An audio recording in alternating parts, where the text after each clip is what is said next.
Hola, muy buenas tardes. Soy el maestro Joseph Espejo López. El día de hoy vamos a iniciar con la cápsula número uno de la materia Política Criminal y Conflictos Dogmáticos de su unidad número uno, la sociedad del riesgo. Ahora bien, ¿cuál va a ser el objetivo principal de esta cápsula? El objetivo principal va a ser que el mismo estudiante pueda analizar cuáles son los fundamentos de la política criminal, así como los conflictos dogmáticos contemporáneos y el impacto de la sociedad del riesgo, y de esta forma comprendiendo la evolución del control penal en contextos sociales modernos. Es decir, a lo largo de toda esta cápsula, poco a poco iremos estudiando acerca de la política criminal y los conflictos dogmáticos que justamente surgen en su aplicación. Así, de igual forma, vamos a empezar a estudiar la transformación del entorno social como sociedad de riesgo y la manera en que se producen nuevos riesgos que influyen en la respuesta penal del Estado. Ahora bien, explicando esto, vamos a empezar con lo que es el estudio de la sociedad de riesgo. Primero que nada, antes de comenzar a analizar justamente lo que es la sociedad de riesgo, hay que establecer que justamente Ulrich Beck definió a la sociedad de riesgo como aquella etapa de modernidad donde la peligrosidad ya no es totalmente natural, sino es producida a través por la actividad humana. ¿Qué quiere decir? En este caso, nos está dando a entender que, por ejemplo, el peligro que puede suceder en la naturaleza ya no solamente sucede en ese ámbito, sino hay riesgos que son propiciados y generados por la misma voluntad, básicamente la manifestación de la voluntad de ciertos individuos que ponen en peligro a través de sus acciones o de sus omisiones a otras personas. De esta forma es que surge lo que es la política criminal. ¿Por qué? Porque la política criminal va encaminado para que el Estado pueda anticipar dichos riesgos futuros y en todo caso, a través de diversos mecanismos, los pueda prevenir. Es decir, en todo caso, el día de mañana no lleguen a suceder o en su caso, estos delitos, por ejemplo, no se lleguen a consumar. No obstante, algo muy interesante que ha sucedido siempre en nuestra sociedad es que, por ejemplo, el derecho jamás se queda estático, siempre va evolucionando, va cambiando, se va adaptando a las necesidades de la misma sociedad. Tanto es así que la misma sociedad también va evolucionando. Por ejemplo, antes, por ejemplo, en el sistema inquisitivo mexicano, la sociedad tradicional, es decir, el delito, era como tal individual, visible y físico. No obstante, aquí lo interesante es que la sociedad va cambiando, no se queda totalmente estática. Por lo tanto, el derecho, la forma en la cual se tiene que prevenir los delitos, tiene que modificarse, se tiene que ir avanzando. ¿Por qué? Porque si se queda estático, ya no nos va a servir, ya no va a poder solucionar las controversias o en su caso va a poder prevenir que se cometa algún otro delito. A lo que voy, el delito se vuelve cada vez más complejo. Tanto es así que, por ejemplo, actualmente tenemos delitos del medio ambiente, económicos, informáticos. Imagínense, un delito informático. Hace años posiblemente era totalmente imposible pensar que a través de una computadora te podían robar todos tus datos bancarios y en este caso acreditar lo que es el fraude. Actualmente ya no es imposible, es tan posible que actualmente el Estado tiene que implementar formas para evitar que justamente se sigan cometiendo este tipo de tipos penales. De igual forma también, los delitos en todo caso se van adaptando, se van cambiando la manera en la cual va avanzando la misma sociedad. Tanto es así que actualmente hay delitos sin víctimas inmediatas. Es decir, como tal, no hay, como tal, hay delitos en los cuales las víctimas no tienen una afectación totalmente directa, como hace años que, por ejemplo, sencillamente eran delitos individuales, visibles y físicos. Es decir, imaginemos un robo simple. Tanto es así que actualmente hay delitos informáticos. Imagínense cómo va avanzando justamente la sociedad y en consecuencia va obligando a que el mismo derecho vaya adaptándose para poder resolver las nuevas necesidades de la misma sociedad. De esta forma, lo que es la responsabilidad y de igual forma también la prevención y la cultura de prevención también se tiene que ir modificando para poder prevenir dichos riesgos que poco a poco van surgiendo, lo que es fascinante y asombroso. Por ejemplo, hace años, cuando estábamos en la República Romana, surgió una ciencia forense muy interesante, la grafoscopía, la cual se utilizaba para evitar cualquier tipo de falsificación en un documento legal.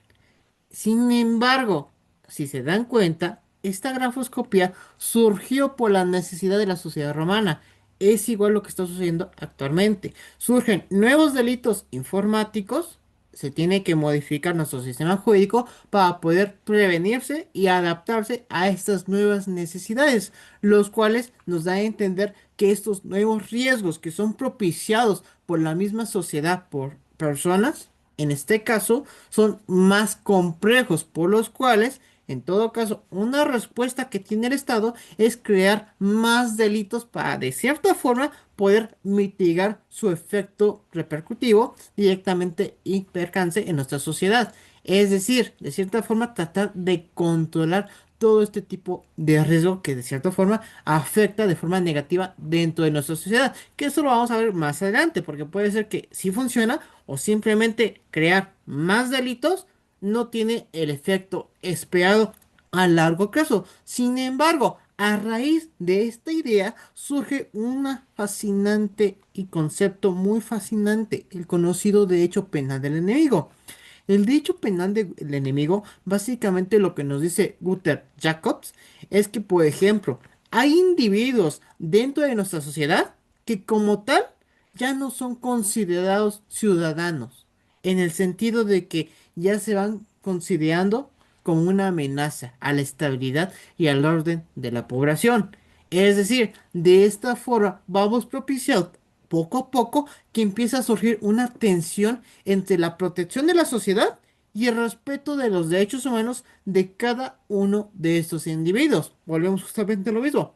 Una forma en la cual el gobierno, el Estado, trata de mitigar, es decir, reducir este impacto negativo en nuestra sociedad es a través de la creación de más delitos para que de cierta forma los puedan controlar. No obstante, hay ocasiones que sí funciona, pero sin embargo hay ocasiones que el resultado no es el cual se esperaba, que eso lo vamos a ver más adelante, no se preocupen. Ahora bien, de igual forma también algo muy interesante que está sucediendo actualmente es que, por ejemplo, cada día hay más formas de comunicarse. Redes sociales, Facebook, Twitter, TikTok, noticias en la televisión, etcétera.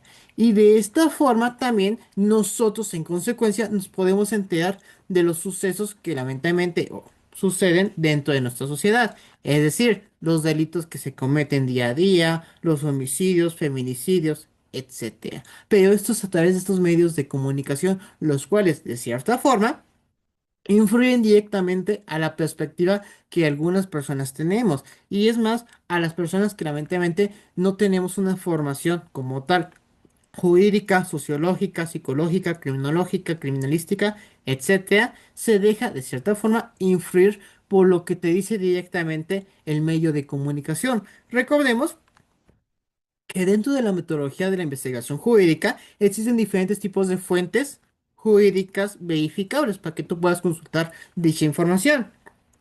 Principalmente tenemos lo que es la legislación. Posteriormente a eso tenemos la Constitución, la jurisprudencia, tenemos portales oficiales del Poder Judicial, de la Fiscalía, a lo que voy. Lo correcto sería que nosotros, al momento de enterarnos de una determinada noticia, de un determinado antecedente o hecho, lo verifiquemos en fuentes oficiales y no nos dejemos guiar simplemente por la opinión pública de estos medios de comunicación.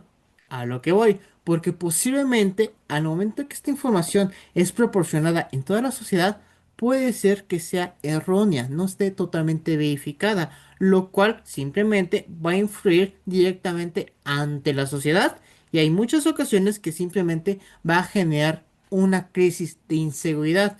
Es decir, que en todo caso posiblemente el país está bien, hipotéticamente hablando, pero lamentablemente, hipotéticamente hablando, a través de esta información que no fue verificada, uno como individuo y como ciudadano, él empieza a influenciar. Es decir, efectivamente es lo que está pasando en nuestro país y empieza a surgir una crisis totalmente de inseguridad. Todo nos da básicamente un miedo colectivo, por lo mismo de que nos dejamos guiar por la opinión pública.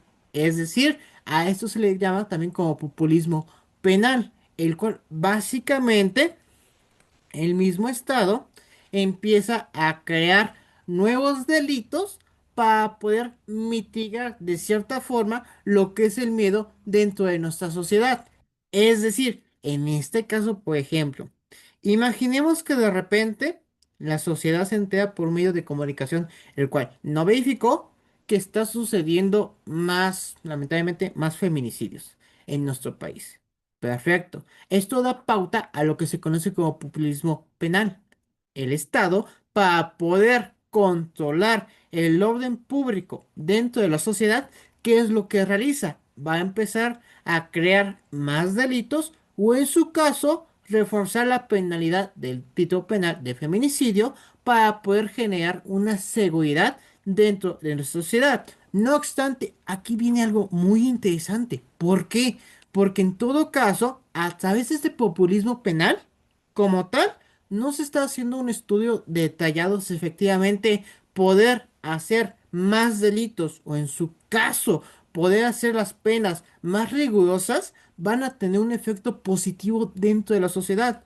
Por ejemplo, Maquiavelo nos mencionaba en El Príncipe, en el Principiado, pero que si tú como Estado eres más severo con tus sentencias, con tus penas, lo único que vas a propiciar es que el individuo, en lugar de llegar a prevenir dicha conducta, simplemente la siga realizando y hay ocasiones que va a ser hasta peor la conducta. Un ejemplo, imaginemos que de repente el Estado decide, a través del populismo penal, sin un análisis adecuado ni técnico, ni jurídico, ni social, vamos a aumentar la penalidad del feminicidio. Sin embargo, simplemente se dejó guiar por la opinión pública. Como ciudadano, posiblemente pensemos, si aumenta la penalidad, va a ser la solución. Perfecto. No obstante, vámonos del otro lado de la moneda. Es decir, imaginemos que nosotros somos sociópatas, psicópatas, y en todo caso nos enteramos que si, por ejemplo, nos terminan deteniendo por un feminicidio, nos van a dar 500 años de prisión, 200 años de prisión. Perfecto. Lo que vas a empezar a analizar, si me dejo atrapar, me vas a encarcelar toda mi vida. No me voy a dejar atrapar y es más, voy a privar de la vida al policía que me intenta atrapar, a su familia, a la víctima, a los, no sé qué, a los familiares de la víctima, a todos, con tal de no dejarme atrapar. De esta forma, a través de ese populismo penal, como tal, no estás previniendo el riesgo, simplemente lo estás empeorando. ¿Por qué? Porque te estás dejando guiar por la opinión de toda la comunidad sin hacer un estudio adecuado, ni técnico, ni jurídico, ni criminológico, ni social, respecto a si efectivamente es la solución instaurar o reforzar lo que es la penalidad, en lugar de enfocarte justamente a lo que es la prevención, evitando de esta forma que el día de mañana se sigan cometiendo dichas conductas, no a través de reforzar o crear nuevos delitos, sino a través de una cultura de prevención, que eso también lo vamos a ver más adelante. Pero desde este aspecto ya se empieza a notar lo fascinante del tema. ¿Por qué? Porque, por ejemplo, la sociedad tiene una opinión y una influencia muy pero muy grande dentro de la creación de la nueva legislación vigente en un país. Y de igual forma también el Estado está muy relacionado con lo que es la sociedad. Van muy estrechamente relacionados de la mano. Tanto es así que la sociedad influye a la creación de nuevas legislaciones, así como también el derecho, es decir, la creación de las nuevas legislaciones tienen que resolver las nuevas necesidades de la misma sociedad. Sin embargo, aquí encontramos un gran conflicto dogmático. Es decir, cuando la nueva legislación simplemente se basa en populismo penal, por ejemplo, en consecuencia, no nos va a servir para poder prevenir o reducir el índice de delitos en nuestro país. Al contrario, simplemente lo va a terminar empleando en todo caso. Sin embargo, eso es un aspecto muy interesante que vamos a ir platicando a lo largo de las clases. Sin embargo, no, y no obstante, no solamente ese aspecto es muy fascinante. Hay otro aspecto que también actualmente es bastante interesante, la nueva creación de la inteligencia artificial. Si recuerdan, yo desde un principio les había comentado que el de hecho nunca se queda estático, siempre va evolucionando, se va adaptando conforme a las nuevas necesidades de la sociedad. Actualmente han surgido nuevas tecnologías, nuevos tipos de ciencias, comunicaciones, etcétera. Tanto es así que actualmente tenemos esta famosa tipo de herramienta, la inteligencia artificial. Sin embargo, la inteligencia artificial hay ocasiones que también puede generar situaciones de riesgo. Es decir, posiblemente pueda cometer delitos o se pueda utilizar para cometer delitos. Es decir, básicamente este tipo de inteligencia artificial va influyendo en la modificación de todo nuestro sistema jurídico y en consecuencia el Estado tiene que empezar a ver o implementar nuevos mecanismos para poder prevenir este tipo de riesgo, los cuales, por ejemplo, hace 30, hace 50 años, obviamente jamás se hubiera considerado que, por ejemplo, a través de esta inteligencia artificial posiblemente te puedo robar todos tus datos bancarios y posiblemente pueda ocasionar lo que es un fraude. Y no solamente eso, actualmente también tenemos lo que es la criptomoneda, los hackeos de base de datos, etcétera. Y por lo tanto, el Estado tiene que ir modificando su sistema para poder prevenir este tipo de riesgos. Tampoco se puede quedar totalmente estático. Tanto es así que, por ejemplo, antes del 2008, en materia penal existía el sistema inquisitivo, el cual básicamente era bastante burocrático. Era oscuro, no había como tal un control judicial adecuado, había muchas violaciones a derechos humanos y era demasiado, pero demasiado lento. Tanto es así, y a raíz de nuevos factores, tanto endógenos como exógenos, que afectaron la modificación y surgieron mayores necesidades dentro de la sociedad, el Estado decidió, ¿sabes qué? Este sistema inquisitivo ya quedó totalmente obsoleto, porque nos sirve para poder combatir delitos simples, pero para poder combatir delitos más complejos como por ejemplo la ciberdelincuencia, ya no nos sirve, ya no puede seguir utilizándose para resolver las necesidades de la misma sociedad. ¿Qué tenemos que hacer? En este caso, dejamos ese sistema totalmente obsoleto, modificamos el sistema a partir de la reforma de 2008 y pasamos a un sistema penal acusatorio adversarial y oral en el cual se empieza a enfocar en nuevos delitos más complejos. Tanto es así que empieza a contemplar nuevas tecnologías para poder administrar justicia. Es a lo que voy. El derecho, así como la misma sociedad, nunca se va a quedar estancado. Siempre, de cierta forma, el ser humano siempre va a buscar progresar. Van a cambiar tanto sus costumbres, tanto la sociedad, tanto el derecho, etcétera. Por eso nunca va a quedar como tal totalmente estático. A lo que voy.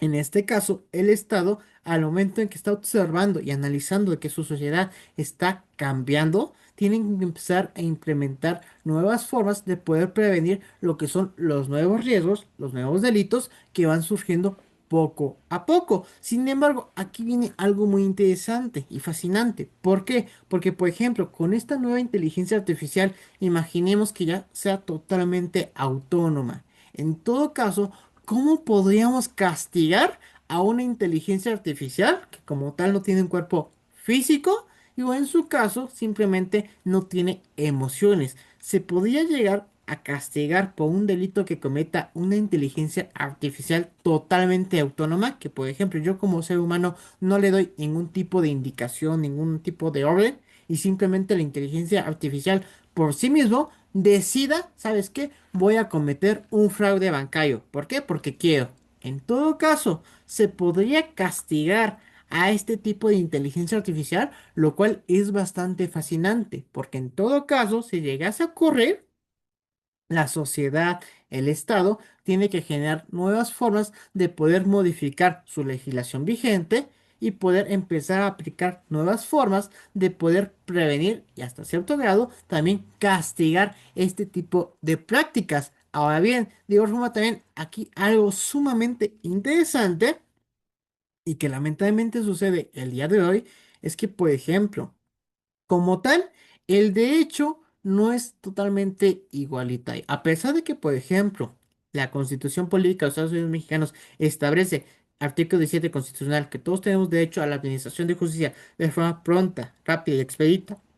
Y el artículo primero constitucional nos establece que todos tenemos derecho a que se nos respeten nuestros derechos humanos establecidos en la Constitución como en los tratados internacionales sin ningún tipo de discriminación. Lamentablemente en nuestro país existen zonas marginadas en el cual ya sea por la inseguridad, por la falta de infraestructura preventiva o por el crimen organizado, existe una desigualdad respecto a la administración de justicia.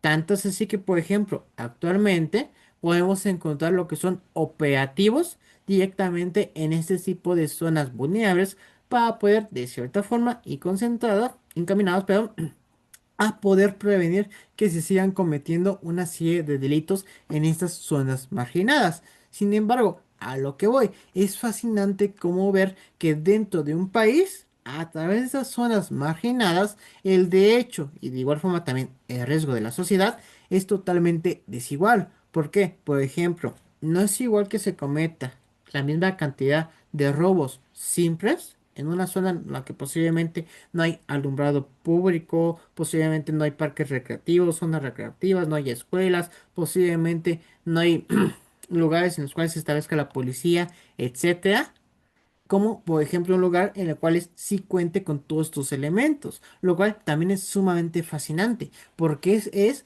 que no se comete la misma cantidad de delitos, algo que poco a poco iremos analizando en las siguientes clases. De igual forma también, de esta forma, también se genera lo que es la dogmática penal tradicional, la cual ya quedó totalmente obsoleta, en el sentido de que básicamente, como les había comentado, la dogmática penal tradicional nos servía para poder resolver y aplicar justicia respecto a delitos simples. Sin embargo, hoy en día tenemos delitos más complejos, hasta delitos totalmente colectivos cometidos como por ejemplo por empresas. Imagínense, anteriormente estábamos platicando que los delitos sean cometidos por personas físicas. No obstante, actualmente también ya son cometidos directamente por empresas, en este caso personas morales, personas jurídicas. Por lo tanto, el derecho tiene que ir evolucionando, así como el Estado, para implementar formas de prevenir ese tipo de resultados y de cierta forma que no se vuelvan a cometer. Tanto es así que, por ejemplo, actualmente se tienen que implementar formas de poderlo prevenir a través de cámaras de videovigilancia, drones policiales, monitoreo de redes, base de datos biométricos, etcétera. Sin embargo, algo también fascinante que poco a poco iremos explicando es que actualmente los delitos ya no son solamente locales. Es decir, el riesgo ya no es local, sino que también atraviesa fronteras. Por ejemplo, lo que se conoce como la delincuencia organizada, el narcotráfico, hay ocasiones que son totalmente internacionales, lo cual obliga directamente a los estados a que cooperen entre sí, es decir, implementen formas, mecanismos de poder prevenir, apoyándose entre países, para evitar que este tipo de criminalidad global se siga cometiendo día a día, lo cual es sumamente fascinante. Ahora bien, hasta aquí sería esta primera cápsula. Muchas gracias por su atención y nos vemos hasta la siguiente cápsula.